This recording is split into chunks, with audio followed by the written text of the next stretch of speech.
Hi, yogis. It's a rainy day here, so I thought I'd take this opportunity to film a couple of videos opening up our hips. So this first one will be a more of an active hip opening video, and then I'll do another one that is a bit more passive.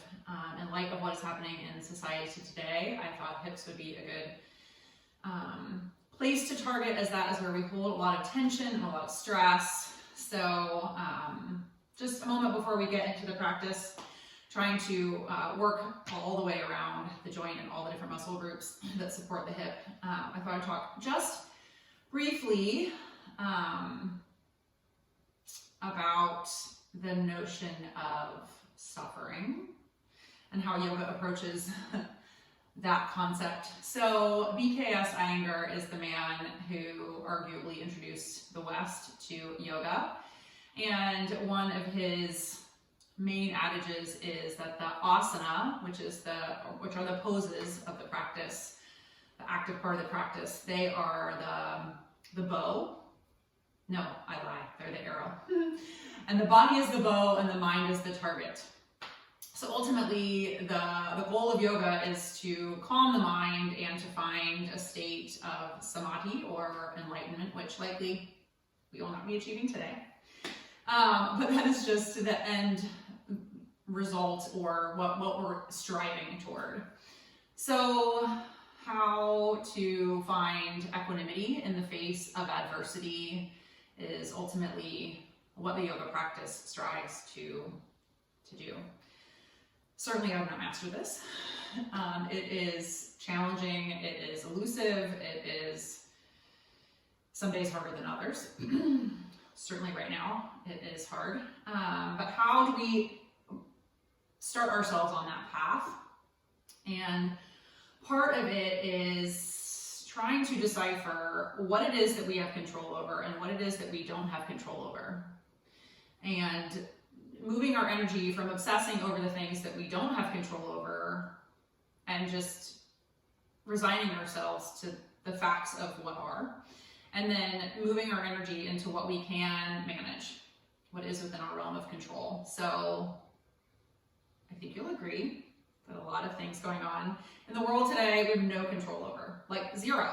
And it is worthless to spend a bunch of energy trying to obsess over those. And if we let our mind go down that rabbit hole on a constant loop of gloom and doom, then that is just the trajectory that we will continue to follow.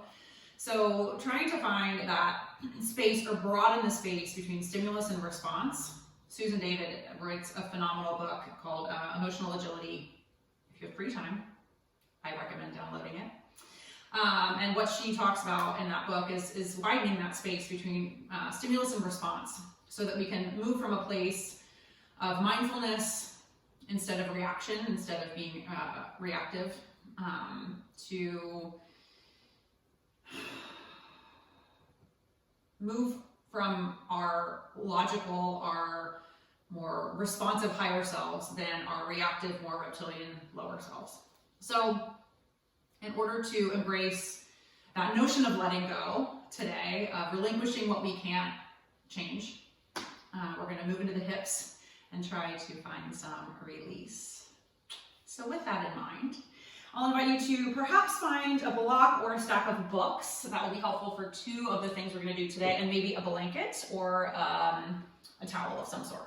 So just set that guy off to the side. I'm going to start standing with a little bit of a piriformis glute stretch. I'm going to try to do a mirror image.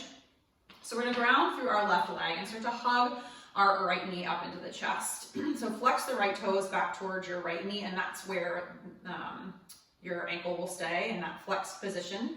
Take a little slight bend in the left knee, and then cross the outer right ankle on top of the left knee. And then bring hands to heart center.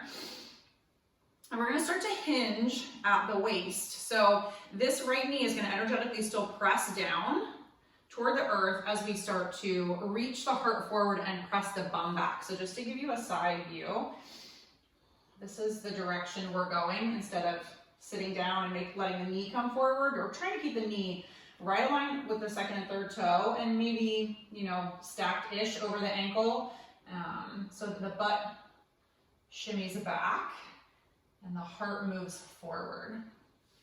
So you can keep the hands right here at heart center, or if your block is nearby, and you want to take it a little bit further, you can perhaps bring the hands to the block right in front of you. So there's 3 levels to the block, so obviously the highest, the middle, the lowest, or maybe you don't even need the block and you can just set it aside and come here. But all the while, this knee energetically down, toes back toward the knee.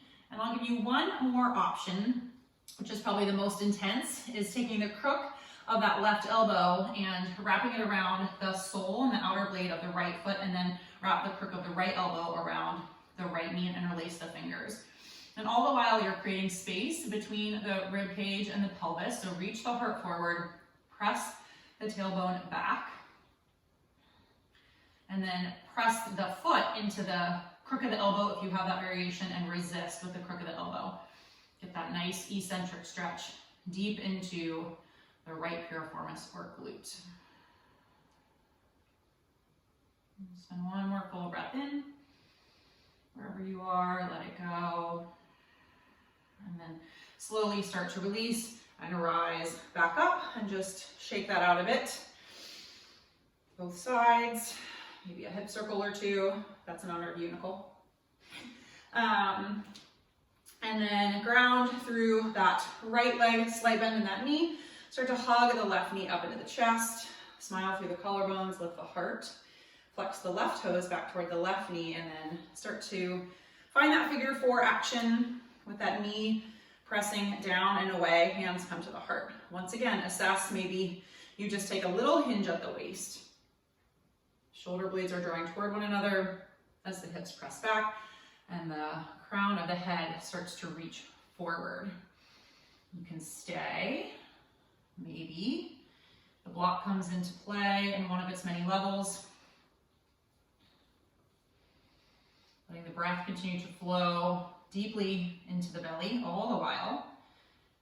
Maybe if you did on the other side and you feel like it's appropriate, on this side as well, interlacing the fingers underneath the outside of that left calf, pressing the crook of the right elbow into the left foot and vice versa. This can be a nice little release on the low back as well. Take one more full breath in. Exhale it out.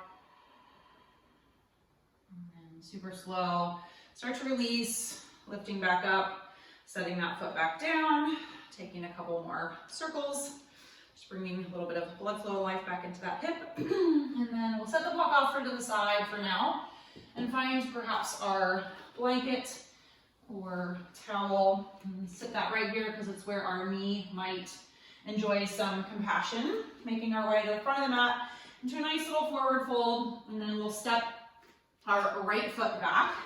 The ball of the foot lands about hips distance apart, so you're on that railroad track, not a tightrope, and drop the right knee down onto the mat. And then for this, we're gonna either stack the left ankle directly over the left, no, that's your knee, left knee over the left ankle, or some people might be helpful where they find it a better variation to have the knee jutting in front of the ankle. What you don't want is the knee behind the ankle because that can create some instability. So either 90, or not 90, but perpendicular, the shin's perpendicular to the earth, or you're hinged forward. And the top of the back foot is down onto the mat, and we're gonna support the knee, and then I like mine at a 90-degree angle. So I'm gonna come up here and interlace my fingers on top of that left thigh.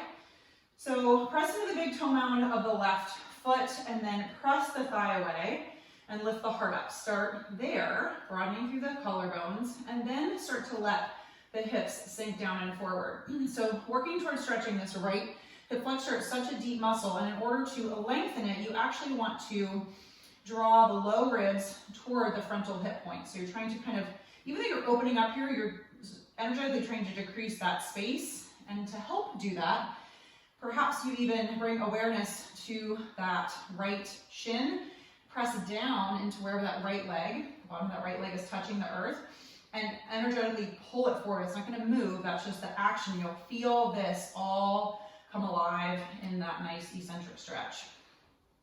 So taking the gaze wherever is comfortable for the neck,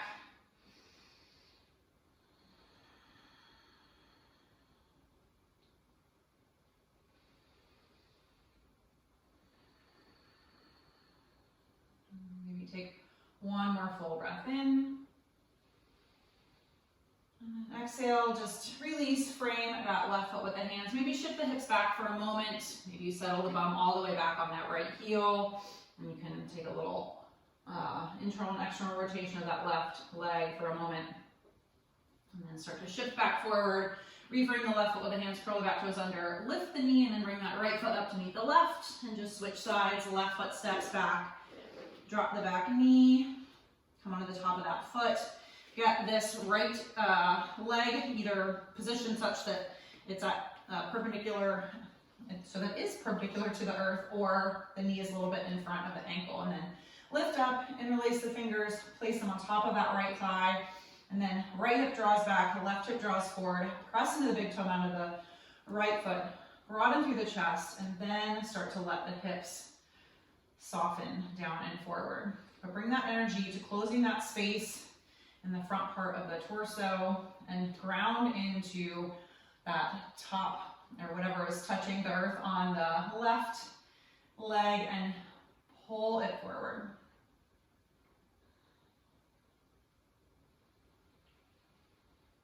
Let the breath be fluid and rich.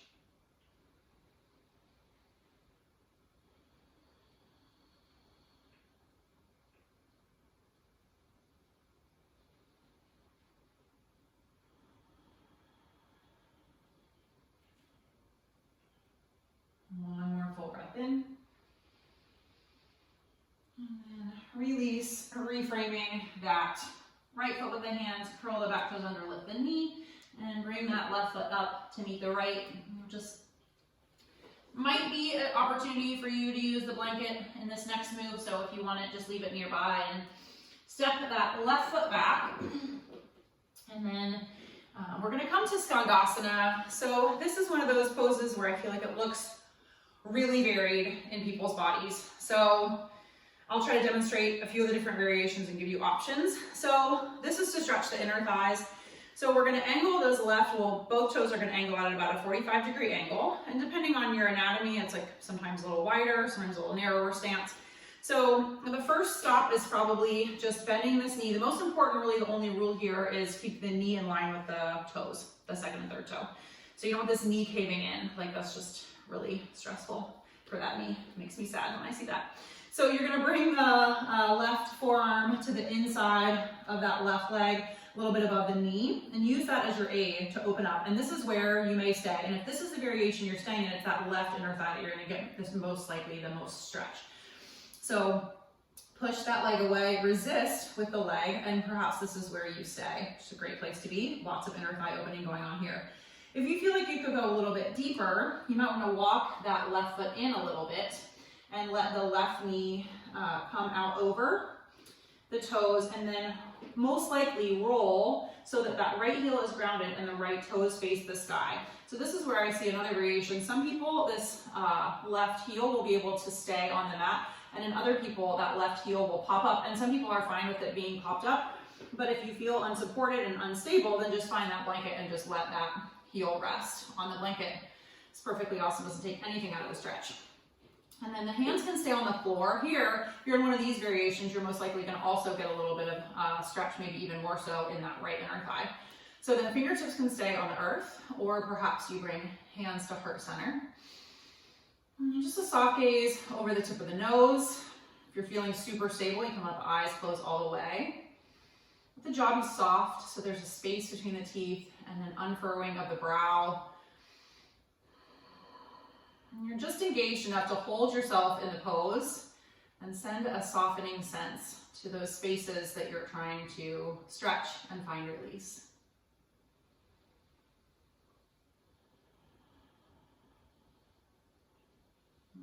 One more big breath in. Exhale it out. And then the fingers are up or hands are up. Just bring the fingertips to the earth. Start to press up, straightening that left leg, and then just find that brief wide-legged forward fold where the feet, outer blades of the feet are parallel to the short edge of the mat. Maybe lift the heart forward for a moment. Lift the tailbone, spread the sits bones, find a little wiggle. And we'll make our way over to the other side. So angle the toes out at a 45-degree angle. Start to bend into that right knee. Maybe the left fingertips stay on the earth as you reach the heart forward, and you press the right forearm right above the knee, or at least just not on the knee, somewhere on that thigh, open, to find that nice opening in the adductor on the right side. So if this feels like an appropriate stretch, certainly stay here. If you went deeper on the other side, perhaps you have that opportunity on this side, and sometimes one side the heel will pop up and the other side it won't. So that could be a difference. And then just make sure that knee stays tracking over the second and third toe, and you can use your tricep if you're down here in this little bit different variation. You can use that. Again, fingertips stay on the earth, possibly those left toes face the sky. You're on that left heel, or maybe hands come to the heart. To find that sweet spot where it's interesting, it doesn't feel like it's going to be injurious, no muscle feels like it's going to tear from the bone, none of that, no sharp shooting, tingling sensations. We want to avoid all of those.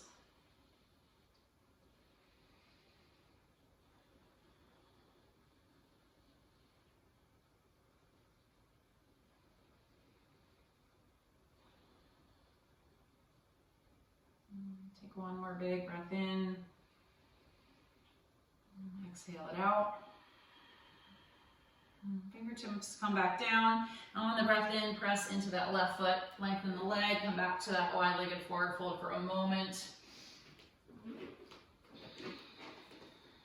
And then we'll just heel toe the feet back in to the center.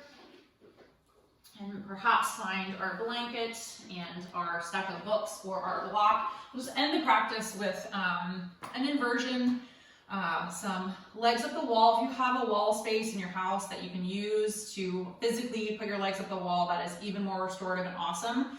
It's helpful to like turn sideways and shimmy your butt right up against the wall, and maybe put a blanket or your yoga mat underneath your hips for support. The other option, if you're using a wall, that is amazing, is taking the blanket and kind of papoosing your legs so that you don't even have to energize through the legs to hold them together or up. You just like do this number where you like wrap the blanket all tightly around, and then when you lay back and the legs are up against the wall, they can be super relaxed because they're kind of lassoed, or you can use a belt or something to do that too. So if you don't have a wall space and you're just doing this on your mat, perhaps you use the blanket as a little bit of a pillow, and then you find your block or your stack of books and just lie back, and as if you were setting up for bridge pose, just plant the soles of the feet and then press into the feet, pick up the hips, and slide the block on the very lowest, most likely. A few people I see do it on the next level, but I like it on the lowest. Place it right at the base of your spine, and then arms along the side body, ideally palms face up just to help open up through the heart space. And then lift the legs up toward the sky. You can certainly do this without a block or books or any kind of elevation. It just requires a little bit more core engagement, so it's not quite as restorative. So legs are pretty much stacked right over the hips. If you have tight hamstrings, no big deal. They don't have to be straight. And then, sorry, just readjusting. And the arms can stay down by the sides if you want a little bit more of that chest opener. You can extend them out to the sides or find goalpost arms. And then just let the breath be nice and full, but not controlled. Close the eyes. So many benefits to finding this inversion, or any inversion for that matter. It helps with lactic acid removal, lymph drainage, immunity, just perhaps forces us into that monotasking state where this is the only thing that we're doing. Just see if you can tune into the sound of your breath, the beating of your heart, the feeling of the air on your skin. Embracing this respite where there is peace, there is tranquility, there is equanimity. Please feel free to stay here for as long as you have time. In the yogic world, it's said to do 30 minutes of inversions per day. So if you can stay here for 30 minutes, awesome. I invite you to do so. Stay as long as you can. And namaste.